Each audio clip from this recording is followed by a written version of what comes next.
Alhamdulillahilladzi an'amana bi ni'matil iman wal islam. Asyhadu an la ilaha illallah wahdahu la syarika lahu wa asyhadu anna Muhammadan 'abduhu wa rasuluh. Amma ba'du fa ya ibadallah usikum wa iyaya bi taqwallah faqad fazal muttaqun. Ittaqullaha haqqa tuqatih wa la tamutunna illa wa antum muslimun. Ngaji malam Selasa sekarang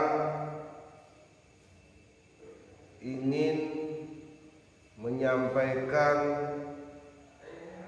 beberapa fenomena alam yang terjadi di sekitar kita, dan mudah-mudahan sebagai perbandingan agar supaya menjadikan satu ilmu untuk dalam rangka ibadah dan takwa ke Gusti Allah Subhanahu wa ta'ala. Banyak sekarang terjadi berbagai media, baik elektronik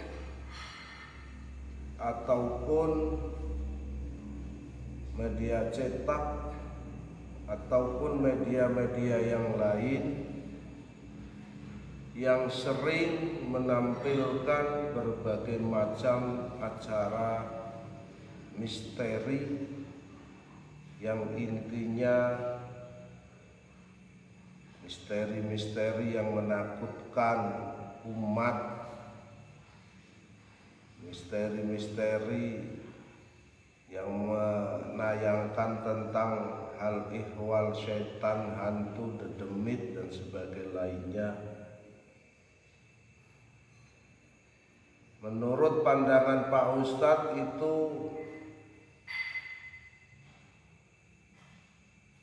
tidak menjadikan satu pendidikan secara syar'i. Artinya justru alam yang indahnya seperti ini dikerdilkan dan dihantui dan ditakut-takuti urusan masalah misteri. Harusnya alam yang indah ini ada pengawan, ada curugan air, ada air yang mengalir, panorama alam yang indah. Sekarang diacak-acak oleh para musisi-musisi atau praktisi-praktisi yang mereka mengupas tuntas masalah misteri alam gaib. Intinya Pak Ustadz tidak setuju karena itu bagian daripada merusak keharmonisan alam semesta ini. Alam manusia dikaruniai oleh Allah keindahan-keindahan panorama alam ini adalah untuk sebagai ibarat, sebagai tadabbur, ibrah, demi meningkatkan nilai-nilai ibadah ke Gusti Allah akan nikmat-nikmat yang indah ini. Maka pengajian malam Selasa sekarang menyampaikan dalam publiknya tidak setuju adanya tampilan-tampilan misteri tentang masalah setan, gaib, dedemit yang ada di alam yang indah ini. Sehingga apa yang terjadi dan efek apa yang terjadi di kalangan umat kita bukan mendidik agama yang benar, bukan mendidik ibadah yang benar, thaharah, sesuci, sholat yang benar, tapi malah menjauhkan daripada nilai-nilai ubudiyah. Panorama sawah, panorama air mengalir, panorama hutan, panorama pohon yang besar. Allah berilah keindahan pada mereka, pada alamnya. Tapi setelah terjadi fakta yang sekian merajalela, diangkat, disyuting, dikemas, bahwa di balik keindahan ini ada misteri-misteri yang menakutkan, ada misteri-misteri setan, iblis, jin, dedemit yang menakutkan. Itu yang menjadikan Pak Ustadz tidak setuju. Sebab apa? Mengkerdilkan ciptaannya Gusti Allah yang harusnya oleh manusia sebagai ziyadah daripada iman dan takwa, tapi malah justru tidak ada Gusti Allah di sana, adanya hantu dan syaitan. Itu ilatnya adalah ilat mengkerdilkan, menghina-hinakan umat, menjauh dan tidak mau berdampingan dengan panorama alam yang indah ini. Maka kami sampaikan dalam mimbar pengajian pesantren Hidayatullah, ditekankan lebih supaya untuk menghindari daripada itu semua, marilah kita kupas tuntas dibalik daripada definisi-definisi jin itu siapa, iblis itu siapa, setan itu yang mana, manusia itu yang bagaimana. Itu perlu diketahui dulu, silsilah iblis kayak apa, manusia, kejadian manusia, kejadian setan, kejadian iblis, kejadian malaikat. Maka perlu diilmu supaya masyarakat kita tidak takut tidak takut hantu dedemit, tetapi hanya Gusti Allah Subhanahu wa ta'ala. Rana-rana yang menjauhkan Allah itu adalah syaitan.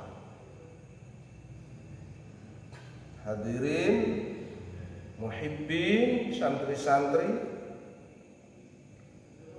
jangan terpancing oleh satu modus-modus ataupun langkah-langkah syaitan. Ada pertanyaan, bagaimana Pak Ustadz kalau kita mengenal jin, terus jin itu sendiri minta disuruh atau memberi fasilitas kepada kita,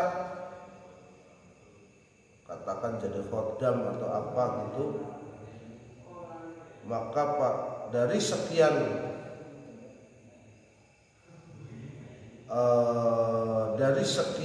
imam berhubungan dengan jin, setan yang disebut itu haram. Hanya satu, yaitu Imam Syafi'i yang membolehkan. Cuma ada 17 syarat. Syarat yang pertama, harus disiplin syariat. Harus disiplin syariat. Kalau tidak ngerti ngaji, ujuk-ujuk jadi wong pinter, ngerti nang kono ana jin, nang kene ana setan, nang kono ana dedemit, ana kala-wewe, itu perlu dipertanyakan. Dari mana dia itu jadi indigo abal-abal? Maka untuk itu syarat yang pertama adalah disiplin syariat, minimalnya gelem ngaji, sholatnya aja ketinggalan kudu jamaah. Sholat ora tahu, ngaji ora pernah, jadi orang pintar. Dari mana? Maka untuk itu sehingga tayangan-tayangan misteri itu seolah-olah hal makanan yang murah, dan apa yang menjadi didikan dan pendidikan taklim agama terhadap umat. Ya wong alam ana danu, ana wit tani, panoramanya indah, kok diweden-wedeni. Ya, itu sama juga menjauhkan daripada jamalnya Gusti Allah, indahnya Gusti Allah. Makanya tidak boleh.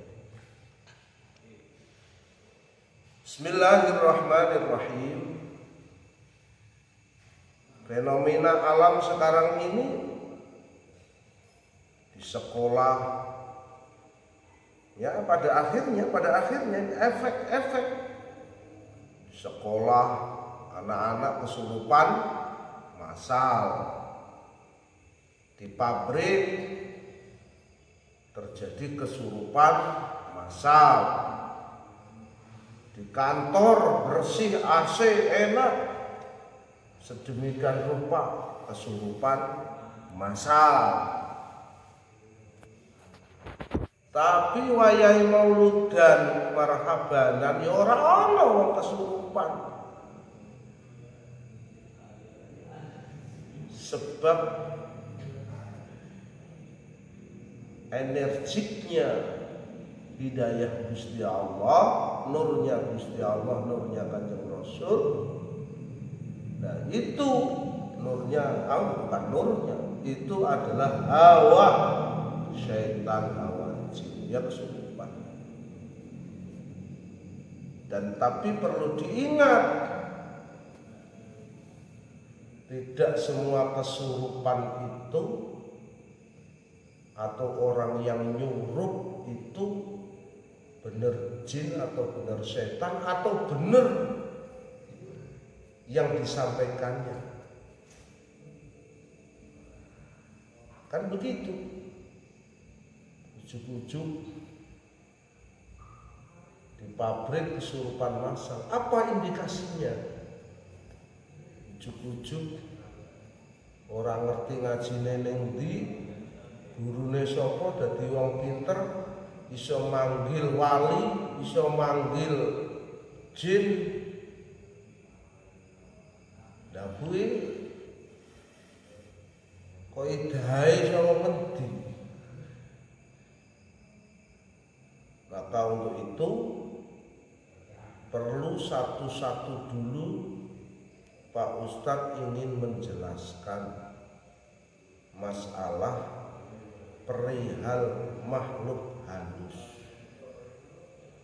Nah, makhluknya Gusti Allah, malaikat, Adam manusia, terus iblis, jin, bolehlah setan. Tapi dari sekian kaul, setan itu adalah bukan atsam, artinya sesuatu yang ditimbulkan daripada hawa manusia atau jin. Itu bisa setan jin, bisa setan manusia. Jadi setan itu 5 musibah terhadap sesuatu yang disifati. Kalau durhaka ya berarti setan gitu. Nah, dan sebagai lainnya. Kalau setan ada definisi, ada kaul-kaul yang berbeda pendapat. Kita awali kalau malaikat itu adalah dijadikannya daripada nur atau elemen-elemen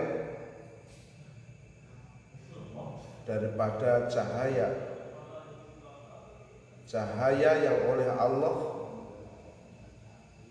diciptakan sebagai bahan untuk malaikat. Jadi malaikat itu diciptakan daripada nur atau cahaya. Khuliqatul malaikah min nurin wa khuliqatil jan min marijin min nar. Diciptakan malaikat daripada cahaya dan diciptakan jin daripada jilatan api. Wa khuliqa Adam, dan dijadikannya Adam mimma wusifa lakum, apa yang tersifat daripada kamu. Jelas. Kalau ya oke, itu adalah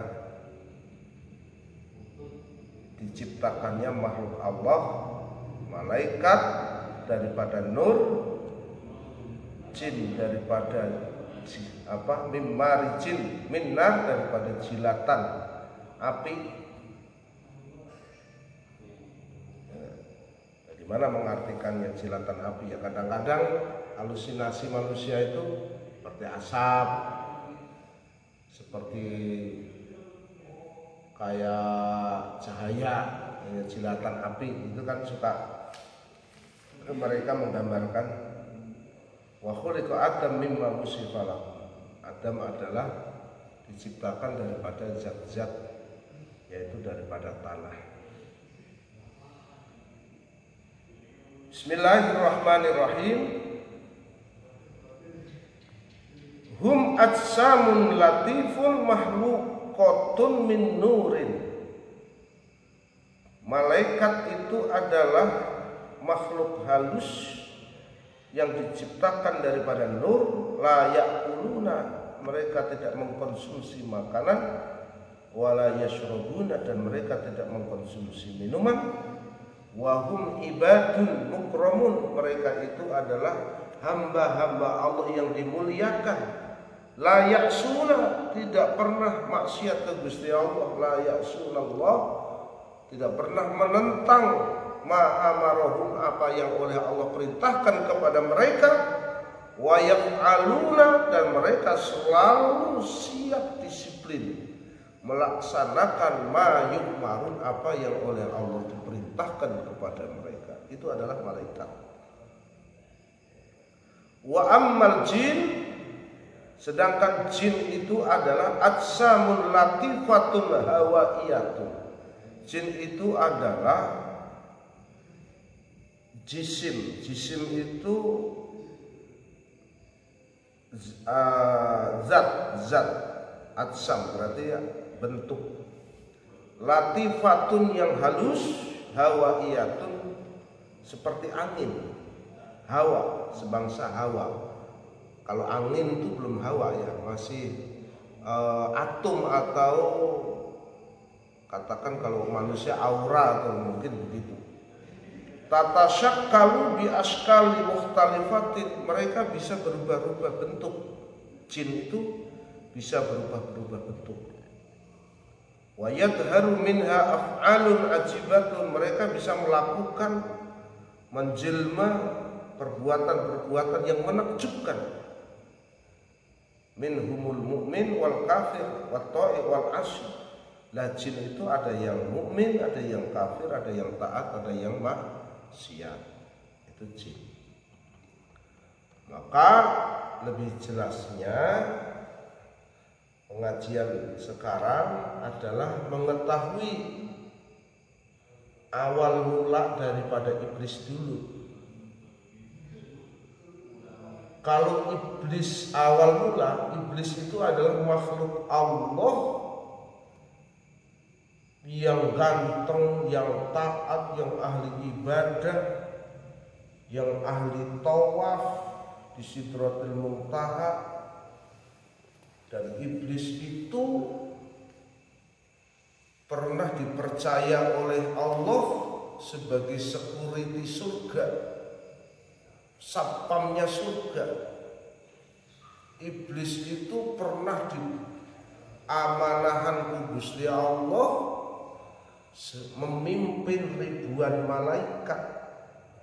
Iblis itu tidak henti-hentinya tawaf siang dan malam di Sidratul Muntaha, dari langit 1, 2 sampai 7 selalu mengadakan ibadah ke Gusti Allah. Iblis awal mula makhluk Allah, ganteng, ahli ibadah. Singkat cerita, kenapa iblis berbeda definisi? Artinya saking-sakingnya iblis itu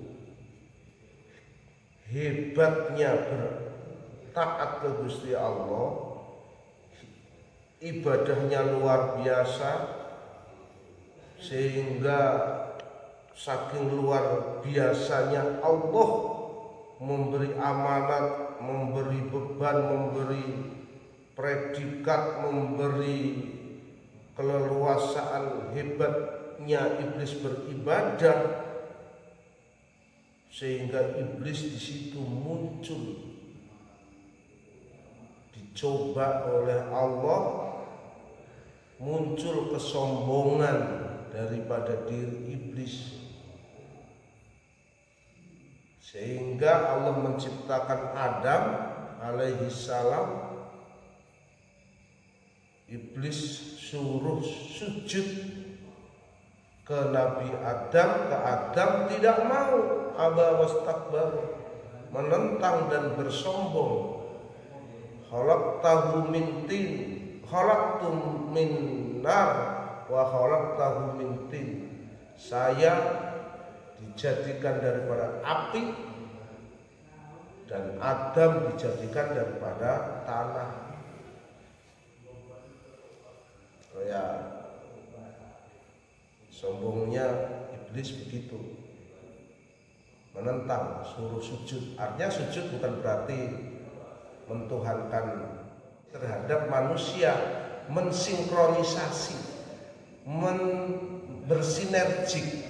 Tapi iblis oleh dia menentang itu, tidak mau bersinergik, bersinkron dengan manusia, tidak mau. Nah, zaman sekarang kok dikejar-kejar iblis, dihodam-hodam. Wong iblisnya saja sudah tidak mau, aba wastakbar, menentang dan sombong terhadap Adam, manusia.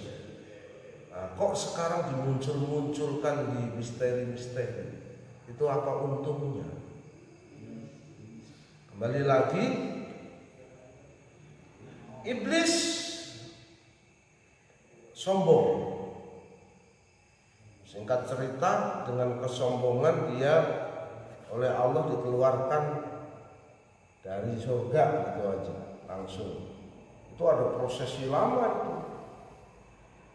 Iblis kan di surga, diciptakannya di surga, beranak pinak, sekali beranak gitu. Bagaimana perkawinan iblis sehingga punya anak? Iblis itu kan lelaki, kok punya anak? Jadi kalau pahanya ditempelkan paha kanan dan kiri, itu jadi anak laki perempuan sekali. Nah itu al-qaul wakila. Hadirin muhibbin rahimakumullah, anak-anaknya ya benar-benar. Nah, terus singkat cerita, anak iblis yang taat ke Gusti Allah, ini saya berbicara satu kaul dulu ya, yang taat kepada Allah namanya jin, mengaku Tuhan ke Gusti Allah. Anak iblis yang menentang ke Gusti Allah namanya setan.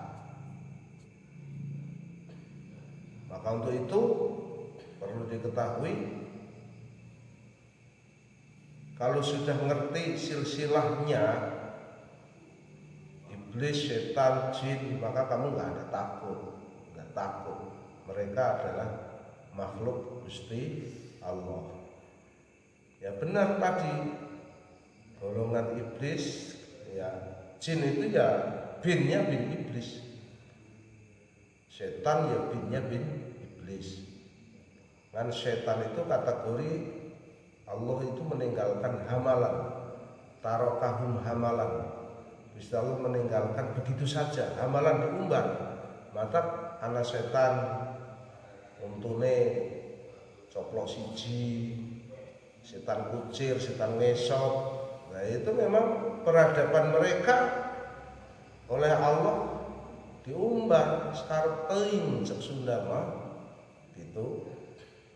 Tapi kalau anak iblis yang mengaku taat ke Gusti Allah ya jin itu. Kalau jin itu masih ada yang taat, ada yang kafir, ada yang artinya mengaku dengan Tuhan.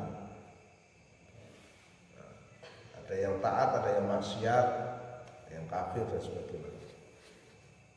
Bisa berbeda, bisa tasakkala bi askalin mukhtalifatin, berubah-ubah bentuk. Gitu. Bismillahirrahmanirrahim. Ya, iblis itu ya jin, yaitu iblis, iblis yaitu jin, itu ya iblis, iblis ya jin. Kalau iblis itu bapaknya, yang keroknya, anaknya ya jin, setan. Hadirin muhibbin rahimakumullah, iblis itu artinya apa? Itu adalah kalimat yang bisa dikias, ablasa yublisu. Apa? Artinya adalah putus asa.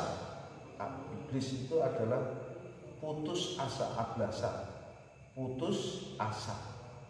Jadi kenapa ujuk-ujuk diartikan putus asa? Memang kejadiannya putus asa.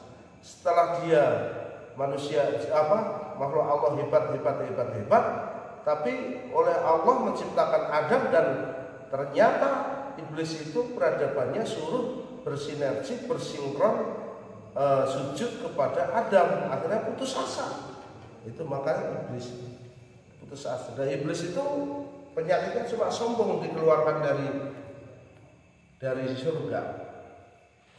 Kalau kita penyakitnya ya sombong, ya munafik, ya takabur, ya hasud, ya ujub. Nah, kita penyakitnya kan loh yang iblis penyakitnya cuma takabur aja, tidak masuk surga, dikeluarkan dari surga. Lagi itu bisa masuk surga enggak? Penyakitnya banyak. Tapi kita punya peradaban, diterima tobatnya oleh Gusti Allah, dan ada syafaatnya Kanjeng Rasul Muhammad sallallahu alaihi wasallam. Muhibbin rahimakumullah. Lah, setan itu adalah asli bahasanya itu syatona. Syaitan itu syaiton itu asluhu syatona. Syatona itu ba'uda. Ba'uda itu ngedohi, adoh ngedohi. Anir rahmah. Ba'uda anir rahmah, jauh daripada rahmah. Wakila min syata bimana ihtaroko. Artinya kenapa dinamakan syata atau setan, artinya adalah membakar.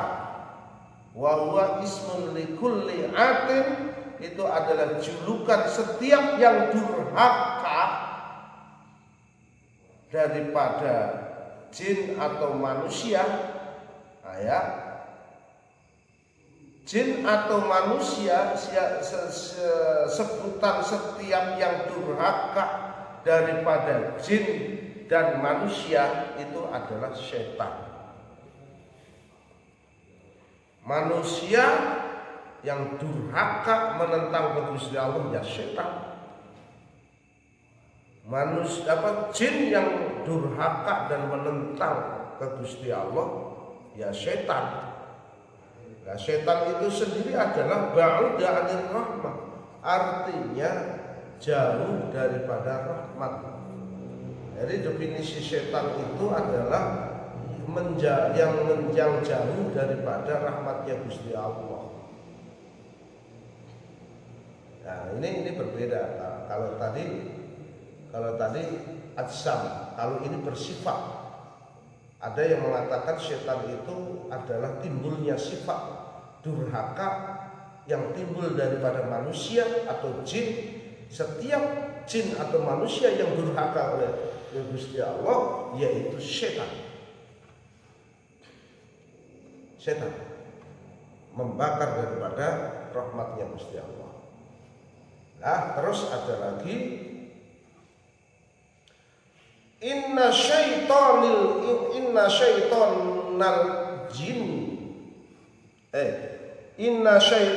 insi, sesungguhnya syaitan manusia asyaddu alayya min syaitonil jinni, lebih ganas daripada syaitan jin. Menurut saya lebih ganas menurut syaitan jin.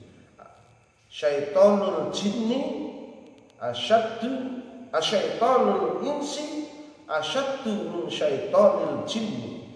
Syaitan manusia itu lebih ganas daripada syaitan jin. Kalau syaitan jin itu ganasnya itu dia berhadapan jin itu tidak sedahsyat berhadapan manusia. Tapi kalau manusia sudah jadi setan, wah itu hancur semua itu. Hancur semua. Nah, kalau setan jin itu paling peradaban jin itu ya lebih apa ya?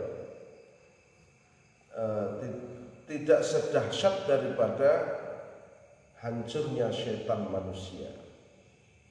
Wadzalika idza ta'awwadtu billah dhahaba 'anni syaitonul jinni. Begitu juga kita kalau berta'awud ke Gusti Allah, jauhkan daripada godaan syaitan jin. Seperti masuk WC berdoa, itu kan upaya untuk menjauhkan syaitan jin. Tidur berdoa, makan berdoa, itu menjauhkan daripada syaitan jin. Wa syaitonul insi yaji'uni, syaitan manusia itu akan datang kepada kita, fayajurruni, dan akan menjerumuskan kita ilal ma'asi, kepada kemaksiatan. Kalau setan manusia itu peradabannya menjerumuskan manusia kepada kemaksiatan, itu setan manusia. Lebih ganas syaitonul insi asyaddu minal syaitan jin. Hadirin muhibbin rahimakumullah. Lantas apa yang setelah kita ketahui ini, apa yang harus kita sikapi terhadap fenomena alam ini? Ya, kata Pak Ustadz tadi menyampaikan jangan merusak alam dengan menakut-nakuti umat. Yang sudah Allah ciptakan keindahan alam ini, kita gali apa yang menjadi agar supaya umat berkualitas untuk bertakwa ke Gusti Allah melalui tadabbur alam, tafakkur alam. Maka sekali lagi, kalau orang membicarakan kemisteriusan alam, itu berarti setan manusia. Setan manusia. Lah, setan jinnya yaitu alam gaibnya yang suka bunyi apa, suka menjelma putih apa, itu setan jin. Bisa berubah-ubah bentuk. Nah, setan manusianya ya itu yang suka menceritakan perihal masalah misteri-misteri setan atau jin, demit, hantu, itu istana-istana dan sebagainya. Setelah mengetahui daripada silsilah setan, iblis, jin, maka kita tidak boleh berprasangka atau tidak ada urusan takut kepada mereka. Pun toh itu adalah makhluknya Gusti Allah yang taat, yang iman ke Gusti Allah, yang durhaka, yang menentang ke Gusti Allah. Sudah jalurnya beda-beda. Jalur iblis menentang, tidak mau sinkron, tidak mau berenergi, sinergi kepada Adam. Ya sudah, biarin. Lah kita Adam, ta'abbud ke Gusti Allah. Jangan lantas kita masuk ke ranah mereka. Itu sama aja nanti kita menggunakan fasilitas-fasilitas mereka. Kita ini adalah lebih sempurna manusia. Hadirin muhibbin rahimakumullah. Ya,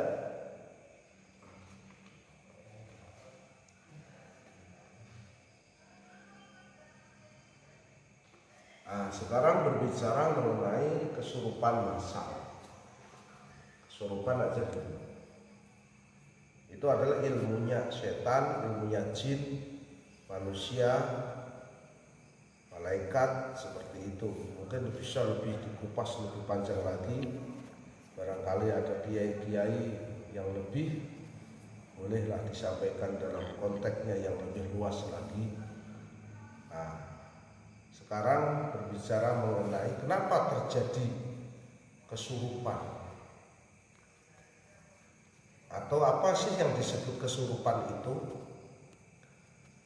Kesurupan itu adalah trouble-nya memori sensorik manusia, memori sensorik manusia secara fisik.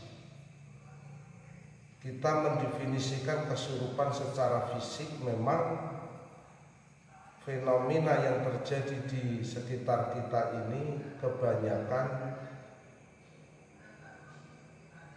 anak-anak kita atau masyarakat kita tidak peduli dengan pola makan yang benar.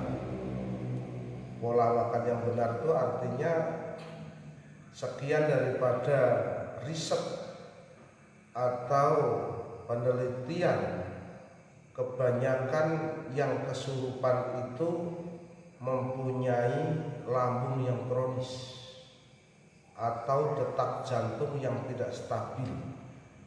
itu rata-rata riset atau penelitian secara fisik manusia yang banyak kesurupan itu adalah yang mempunyai latar belakang trouble-nya lambung atau lambung kronis dan pompa jantung yang tidak sehat, yang tidak normal.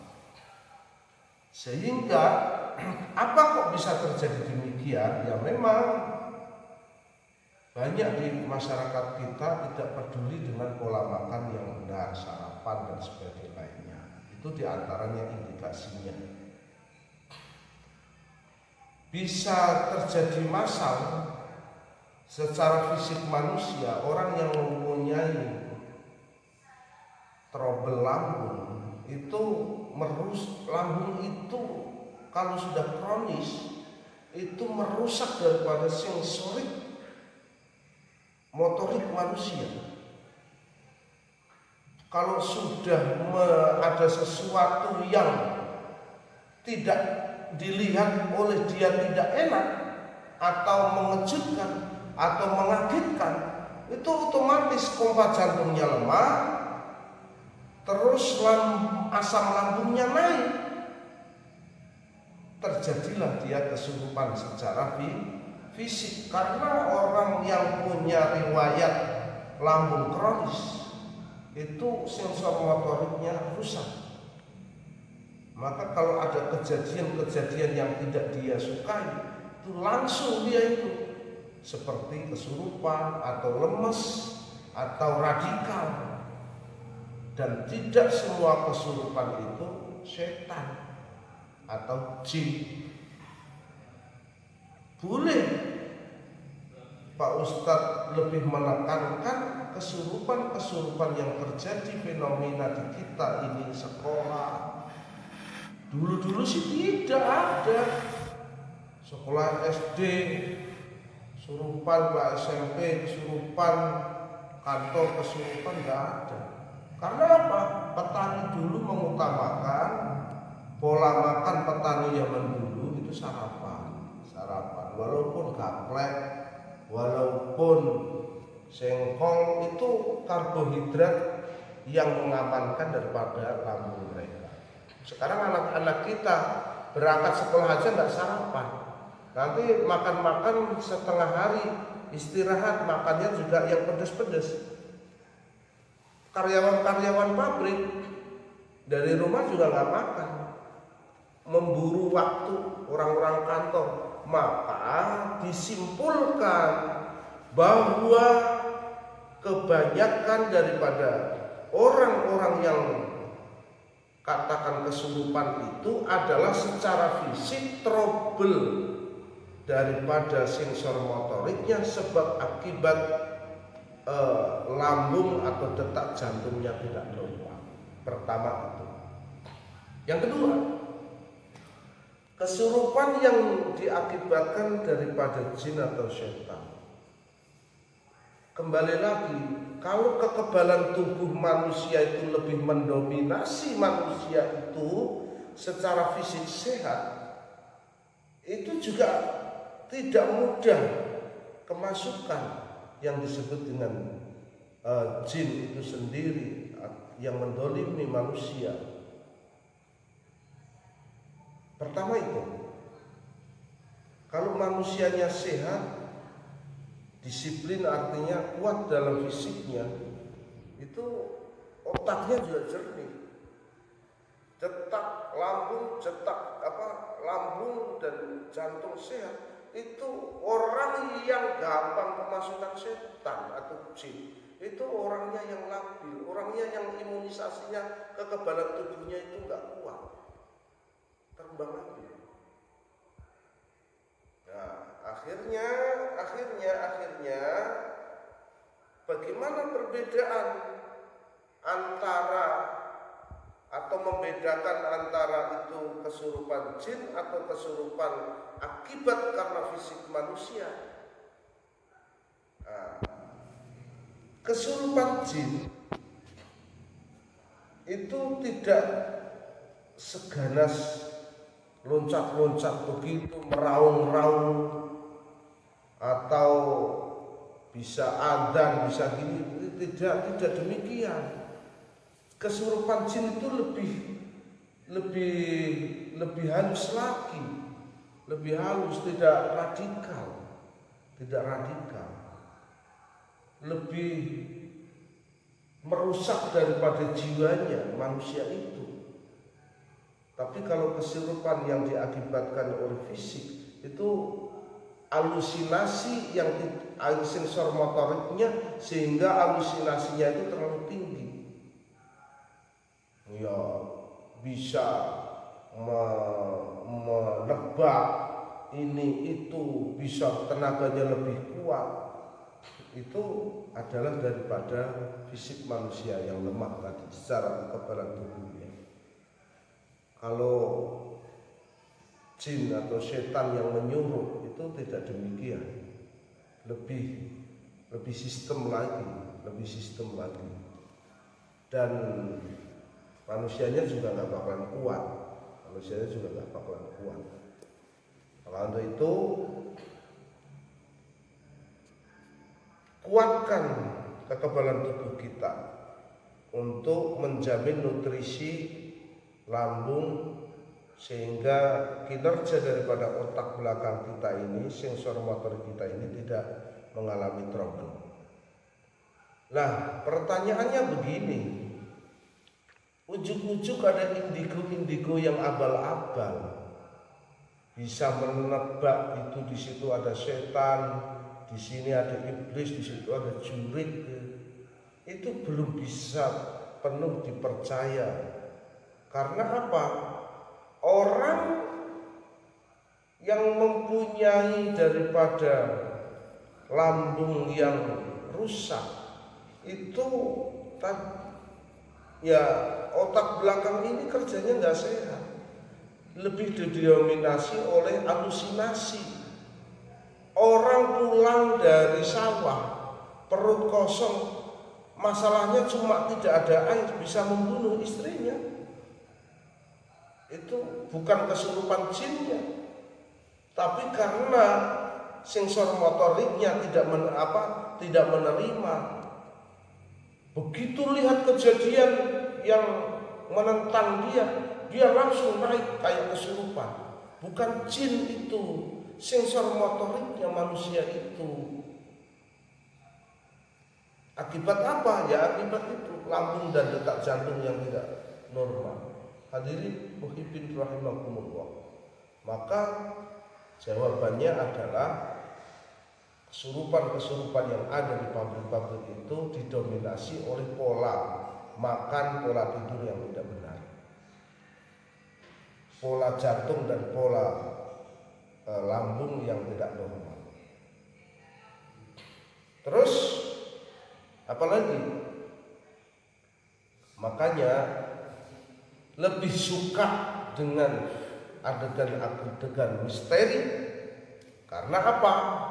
Itu adalah halusinasi yang dikembangkan. Jadi manusia itu lebih suka ke sana. Masyarakat kita. Wahibin rahimakumullah. Banyak sekali kaul-kaul atau pendapat-pendapat ulama yang mengenai atau tentang perihal masalah definisi daripada malaikat, jin, setan, manusia dan sebagainya lainnya. Yang jelas pada pengajian malam hari ini melalui daripada pondok pesantren Hidayatullah Habibi, ya di Qur'annya sudah jelas juga ini ya. Ya ayyuhan nas kulu mimma fil ardi halalan thayyiban. Wahai manusia, kau konsumsi apa yang ada di bumi ini yang halal dan thayyiban. Rizki anu halal, benar mengkonsumsinya. Ini kan sudah jelas. Manusia itu harus mengkonsumsi yang halal dan benar. Pola anak kita berangkat sekolah belum sarapan, pabrik berangkat buru-buru masuk belum sarapan. Makanya halal dan thayyiban, pola yang benar makan itu. agar tubuh manusia itu kekebalannya kuat. Kenapa ayat yang berikutnya wala tattabi'u khutuwatis syaiton, jangan mengikuti langkah-langkah setan.